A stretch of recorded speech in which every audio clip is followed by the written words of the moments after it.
Salam.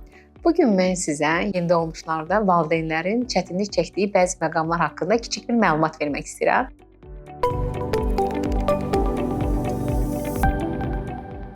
İlk növbədə onu deyim ki, yeni doğulmuş bir uşağı olan valideyn evə gəldiyində çox həyəcanlı olur və otağın temperaturu nə qədər olmalıdır, ona necə baxmalıdır, necə qulluq etməlidir deyə hədsiz çox çətinlik, həyəcan yaranır. Ətraf mühitdən isə hərə bir fikir söylədiyində valideynlər çaşıb qalır. İlk növbədə ən böyük çətinlik çəkdiyimiz məqam otağın temperaturu haqqındadır. Necədir məsələ? Biz xalq olaraq bir qədər istini sevdiyimiz üçün otağı daha çox isti etməyə çalışırıq, amma yeni doğulmuş vaxtında doğulmuşsa o zaman otağın temperaturu 22-24 dərəcə, amma yarımçıq doğulmuş uşaqdırsa o zaman 24-26 dərəcə olmasını tövsiyə edəcəyik. Və belə halda mütləq şəkildə valideynlər arasında mübahisə yarandıqda və ya nənələr, babalar arasında mübahisə yarandıqda otağın temperaturunu ölçən termometrdən istifadə etməyi valideynlərə tövsiyə edirik. Mütləq şəkildə otağın havası təmiz olmalıdır, otaqda əşya az olmalıdır, toz yığan əşyalar qəti surətdə otaqda olmamalıdır.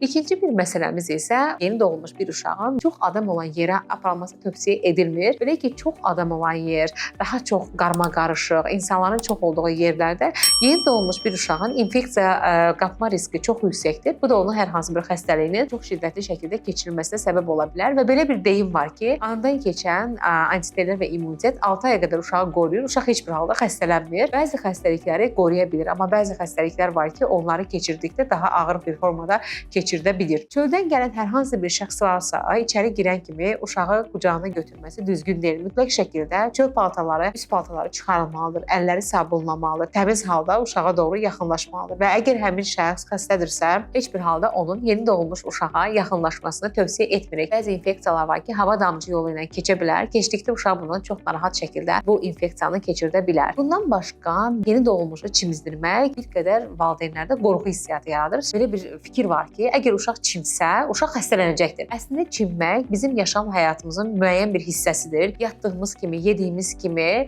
elə də bizim çimməyimiz olmalıdır və uşağı da çimdirməyə, yəni duş almağa, çimdirməyə öyrətmək lazımdır. Biz uşağı nə qədər gec-gec çimizdirərsək, onun dərisi o qədər belə deyək, kirli ola bilər, təmiz olmaya bilər. Təmiz olmayan dəridə uşaqda bir narahatlıq hissi yarada bilər. Hər bir halda mütləq şəkildə həftədə 2-3 dəfə çimizdirməyi valideynlərə tövsiyə edirik. Təbii ki, bu xəstələndikdə və yaxud da hər hansı bir ağır infeksiya keçirdikdə bunu bir qədər gecikdirə bilərik. Dəriyə qulluq yeni doğulmuşlarda çox önəmlidir. Pampersi hər dəyişdiyimizdə, əgər nəcis ifrazı varsa, mütləq şəkildə xüsusi uşaq gelləri ilə yumağı, pampersdə uzun müddət saxlamamağı, amma sidik ifrazı varsa ilıq su ilə yumağı və yaş salfetlərdən mümkün qədər istifadə etməyi tövsiyə etmirik ki, bu onlarda diaper dermatiti, bişməcələrin artmasına səbəb olacaqdır. Biraz kilolu uşaqlarda bəzən dərinin büküşlərində parça qırıntıları yığıla bilir. Hətta bəzi valideynlərimiz əlin içini uşağın təmizləmirlər ki, onun yuxusunu qaçırda bilər.